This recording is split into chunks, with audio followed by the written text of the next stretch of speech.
Greetings, my friends. I am called by the name of Luke, and beloved, I cherish you in the highest regard for your presence here this day, which shall be testimony to the task set before me in the coming weeks. I sit here pondering a philosophical thought, which I shall submit to you. What is worth giving your life to? Have you ever asked yourself that question? Oh, my dream was to become known as Luke the physician. I wanted to be respected and live a life of ease. But there were some who said I threw my life away. But I discovered a story so compelling that giving my life to tell it was the only way I finally found my life. Really, I had no choice. God called me to do this. Now, I've spent my life recording the testimonies of those who were forever changed by their encounters with Jesus. Oh, the work itself has changed me profoundly. I mean, the fantastic account of his birth, the amazing miracles, and the teachings, so powerful, they had to come straight from heaven.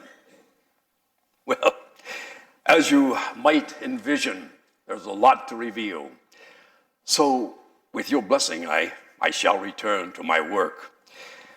I'm going to set my pen to the writing of Jesus' final trip to Jerusalem. And honestly, how I've dreaded this day, because the story is so powerful, so significant, that I'm afraid I'm not up to the task. Yet I pray that God will use my humble efforts so that people everywhere may hear the ultimate story of love. The story that begins once upon a tree.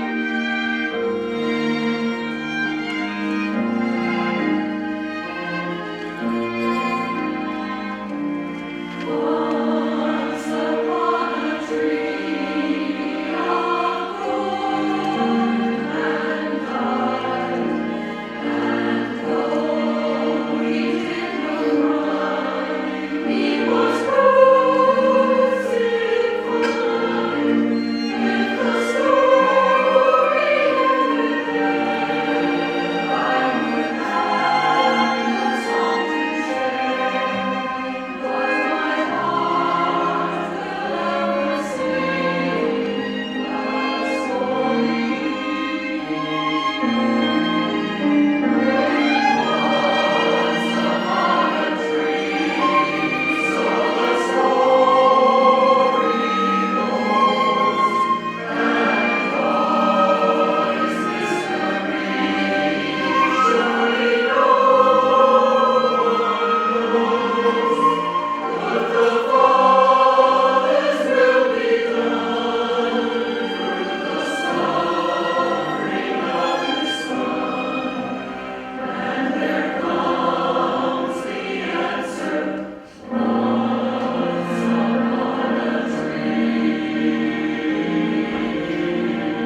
is so much to be written and so much to tell.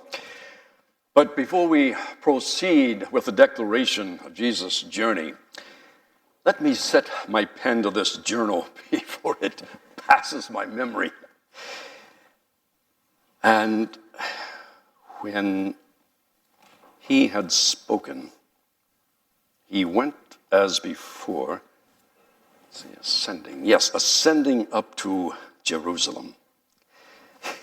You know, so many have testified of the joy and anticipation of that day.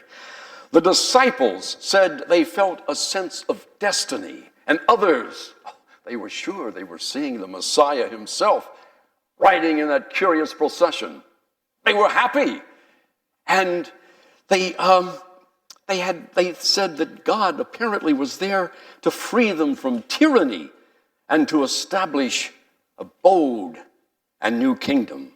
So when Jesus and the disciples entered the city, the crowds flooded the streets as news of his arrival spread throughout the region.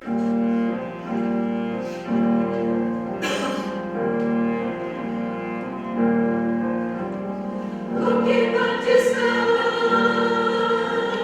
What can you see? I heard the Messiah is coming calling me. We have been praying and waiting so long.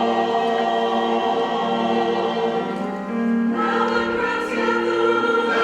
crowds gather to see. I see it clear. I see it clear. The waiting is over, and now the Messiah is here.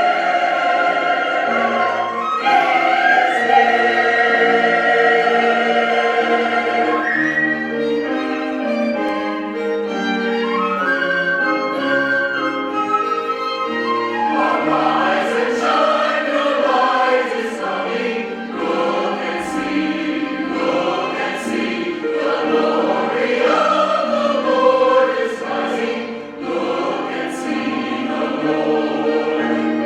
Come, make way, bear the way. Blessed is He, blessed is He. Make the harvest great event. Blessed is the Lord. Blessed is the Lord. Hosanna, Hosanna, blessed is He who comes in the name of the Lord. Hosanna, Hosanna, blessed is He who comes. Bringing your joyful songs of praises. Come and sing, come and sing. Raise your voice and wave the branches.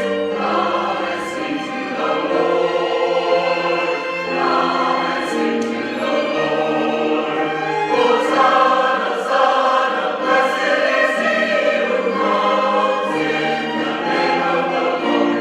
Hosanna, Hosanna, blessed is He who comes. Come and praise the Lord. Praise the Lord. Hosanna, Hosanna, come and praise the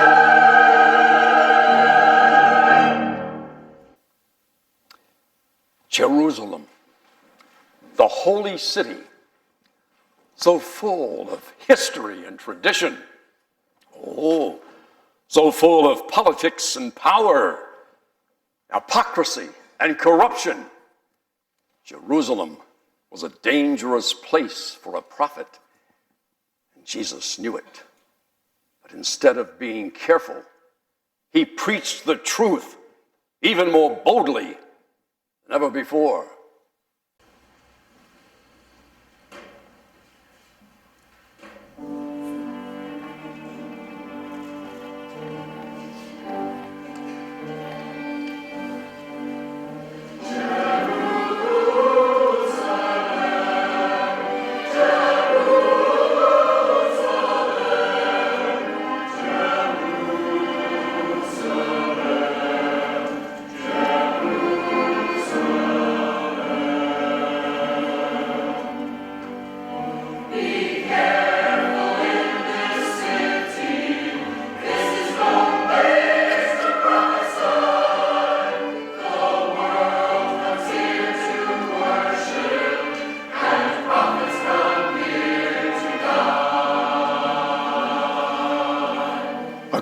According to the apostles' writings, Jesus spoke these words after he witnessed the corruption of the city. O Jerusalem, Jerusalem, who kills the prophets and stones those who are sent to you, how I have longed to gather your children together, and you would not. Behold, your house is left to you desolate, and I say to you, you shall not see me until you shall say, blessed is he who comes in the name of the Lord.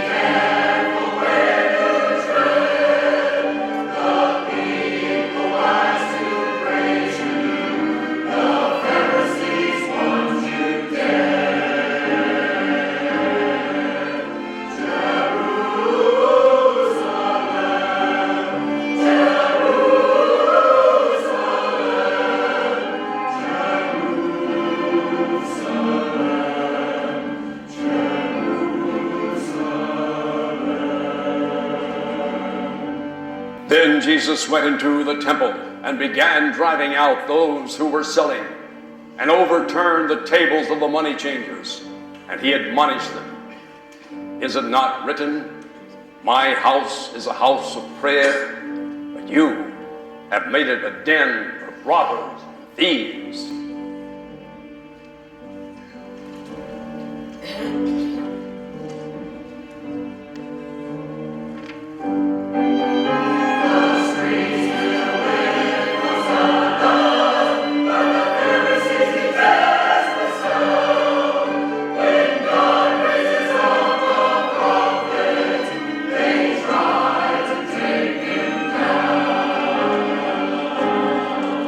Knowing the dangers of the city, Jesus faced his enemies.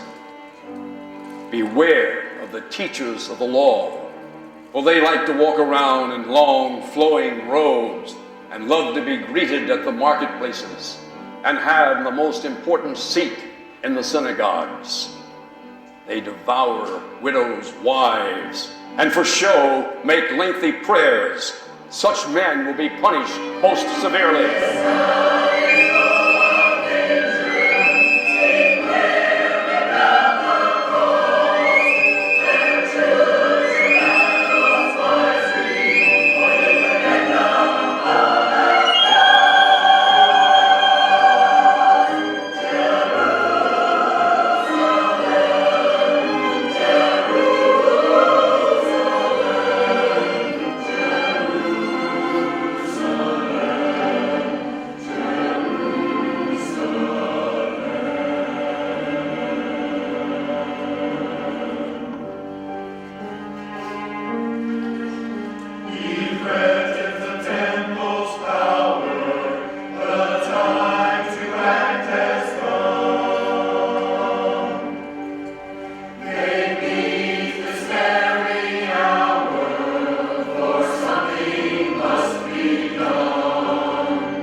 Pharisees and high priests didn't have to wait long for their opportunity.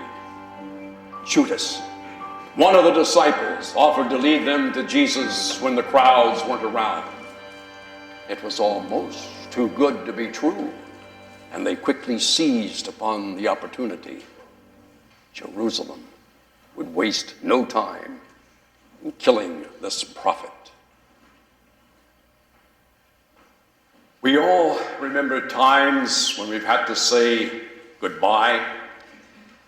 As a physician, I have been there many times when a patient knows the end is near. I feel honored to be present when he calls together his loved ones to say goodbye. Of course, there is a sadness, but there's also a powerful presence in the room when someone stands on the threshold between life and death.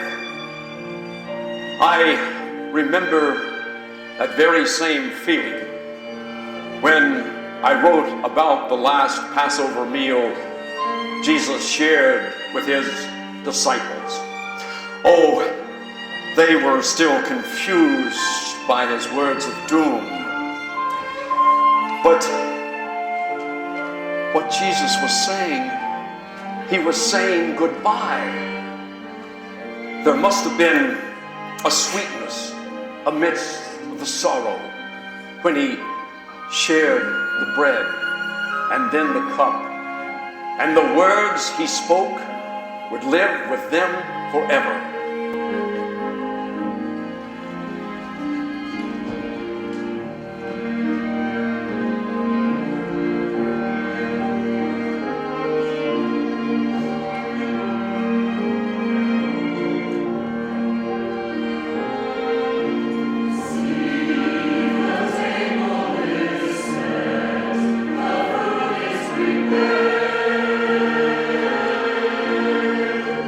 We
And he came out and went as usual to the Mount of Olives.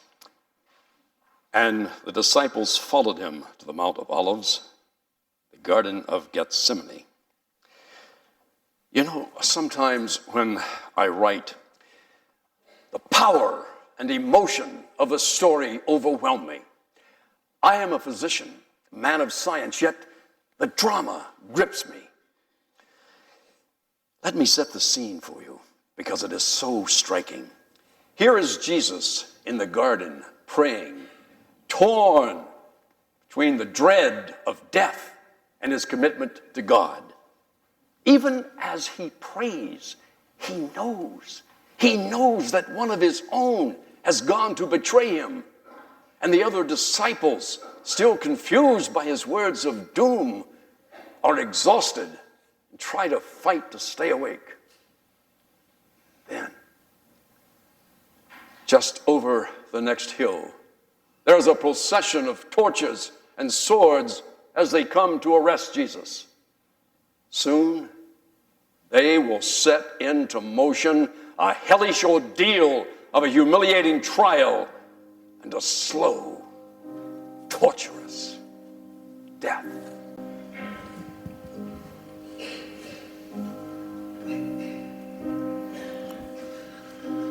Come, go to Gethsemane. I will take you there with me.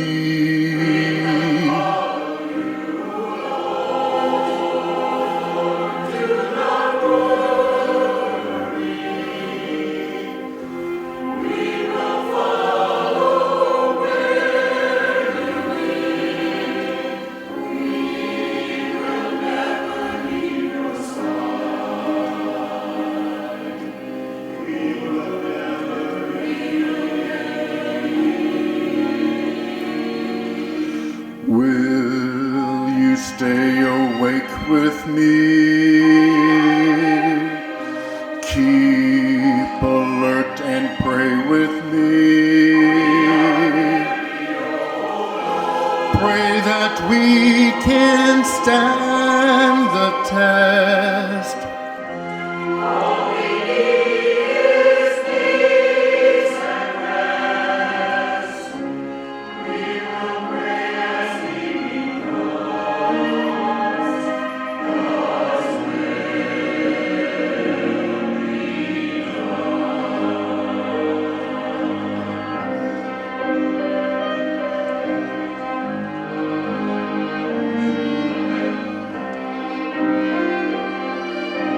Father, take this cup from me. It is more than I can bear. Must it be my destiny to die in shame and suffering?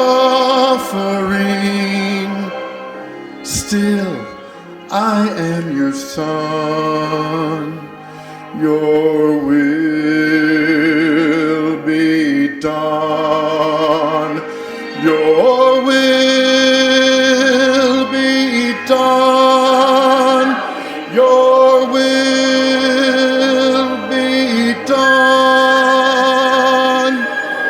My friends, do you not understand? Look, the betrayer is at hand. Your will be done. Your will be done.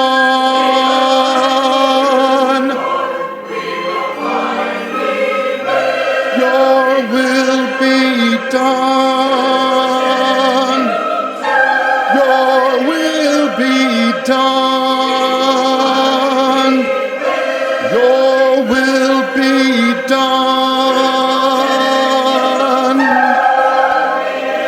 But no, put your swords down. May the the Father's will be done. May the Father's will be done.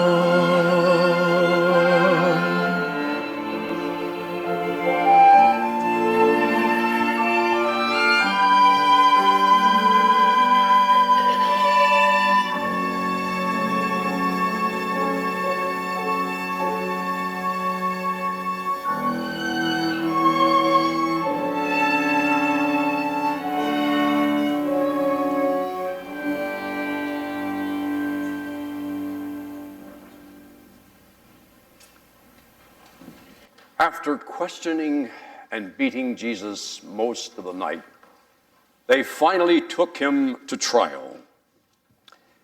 I am shocked at the rage of evil power that exploded on him. Even Pilate, the Judean ruler, was appalled at what they were doing to this innocent man. Pilate wanted to set him free, but the crowd was relentless in its cry for his execution, over and over and over.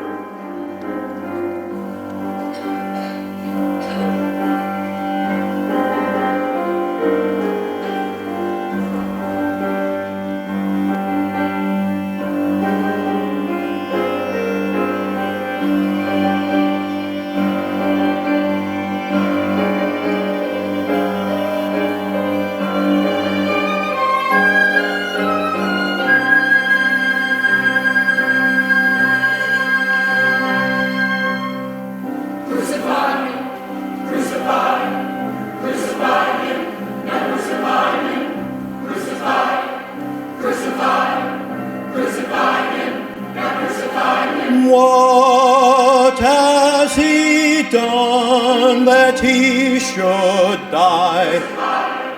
Crucify him, crucify him. You choose to kill him, not I. Crucify him, crucify him. His blood shall not be on my hands.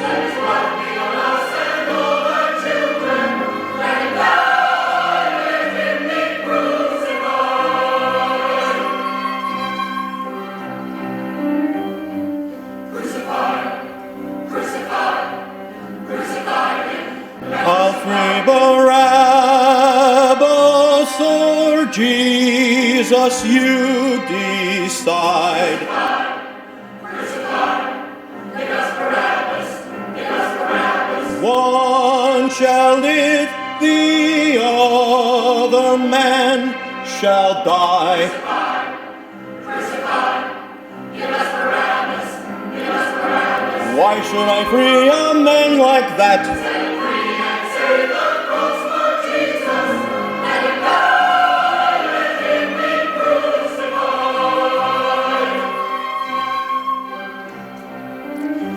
What has he done that he should die?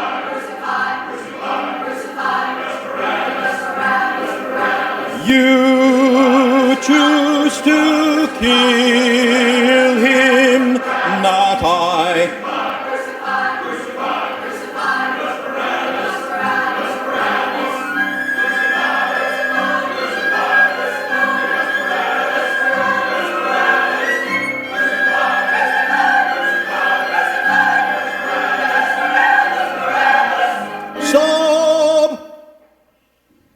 Take him, he's yours to crucify.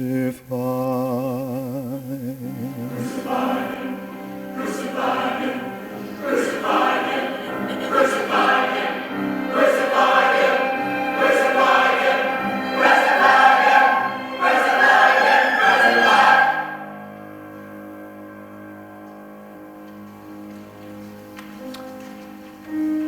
As a physician, when I consider the act of crucifixion and what it does to the human body, I am ashamed to be part of that same human race that invented it. The cruelty of the cross is unbelievable. The tearing of the flesh, the exposure, the dehydration, and the suffocating pressure on the lungs. How could they inflict such pain upon the man who has shown so much compassion to this world? I'm puzzled that Jesus did not fight back. I mean, he could raise people from the dead. Surely he could strike these people down. But Jesus didn't seek revenge. Instead, he did a miraculous thing that is still hard for me to fathom. He prayed for them from the very cross on which they nailed him. He prayed for his tormentors. Such an act of love is far beyond this world. It is a love that touches the very depths of my soul.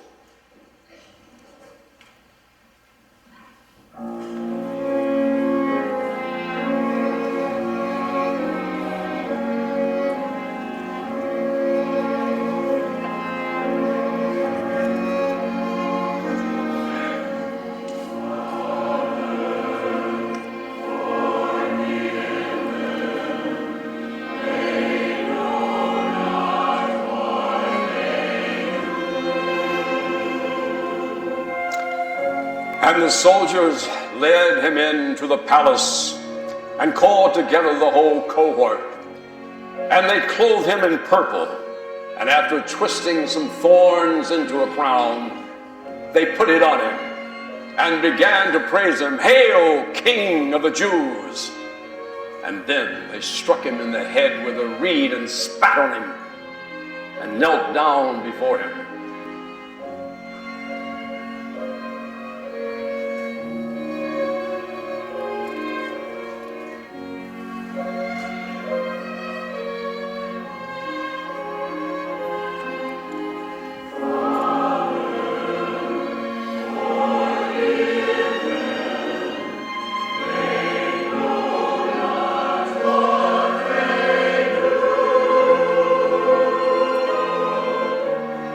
And after they mocked him, they took off the purple and put his own clothes back on him and led him out to be crucified.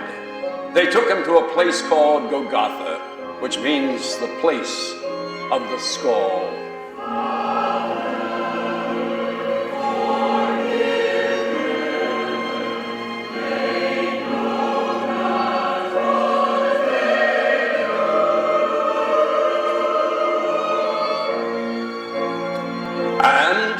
They crucified him and divided his garments among them, casting lots to see what each one should take. And those who passed by hurled insults at him, wagging their heads and saying, "Ha! You who would destroy the temple and rebuild it in 3 days, save yourself. Come down from that cross."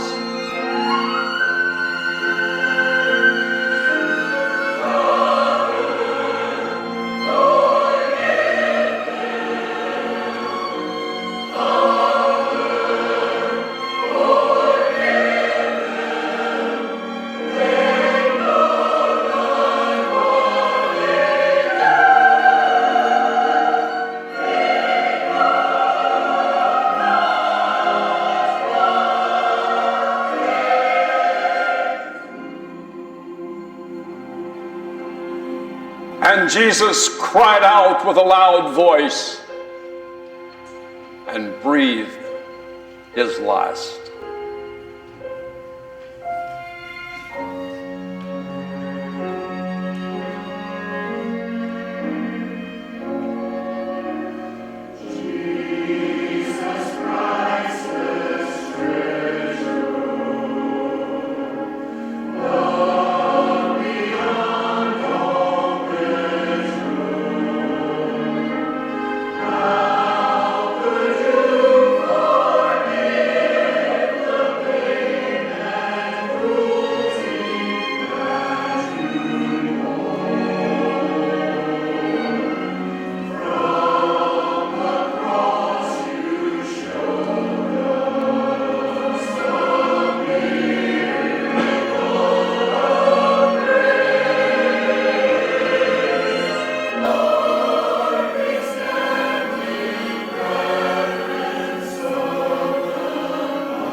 Sometimes death can be a blessing.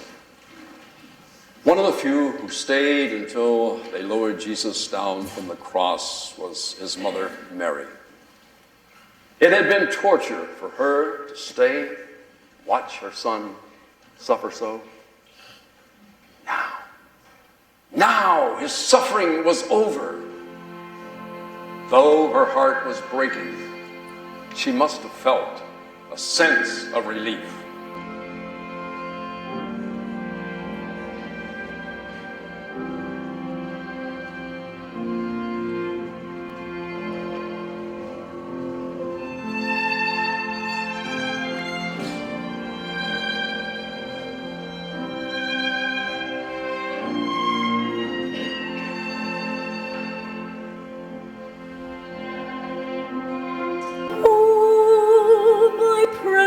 Jesus, now your suffering's over. Poor and tortured body, now it's time to rest.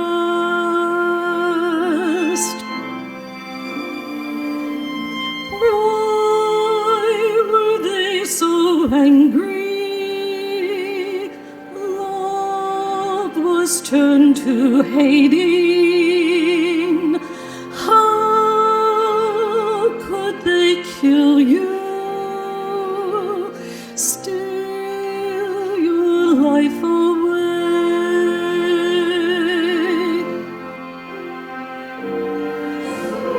Stories will be settled. Cruel work is over.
Still no peace is on your face, poor and tortured body.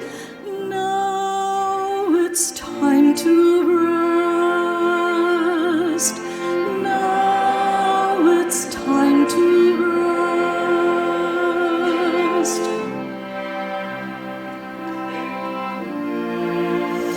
It's time to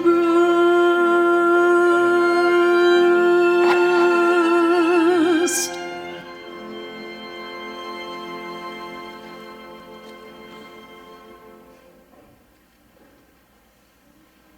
And the women saw the tomb and how the body was placed in it. So they went home to prepare spices and perfumes. But they rested on the Sabbath. Lord, your will is a mystery, that you would become a man and subject yourself to the cruelties of this world to demonstrate your love for us. Have mercy on me, for I'm not worthy to even write this story.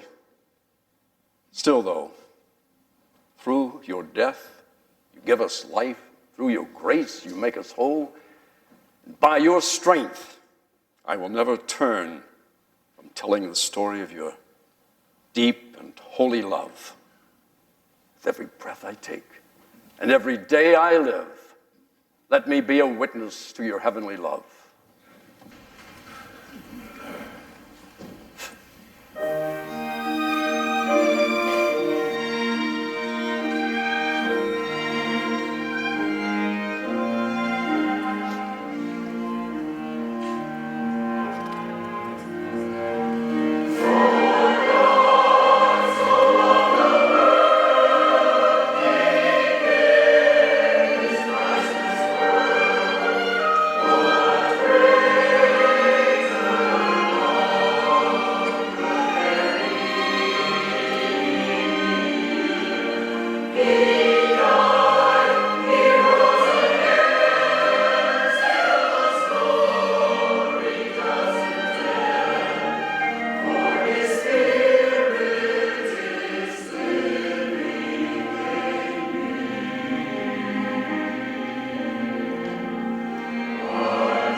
I am exhausted from this writing.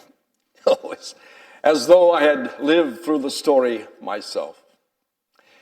But tomorrow I'll write again. But now it's time to rest. I could not sleep if I thought the story ended at the tomb. I would not have given my life to its telling of the story.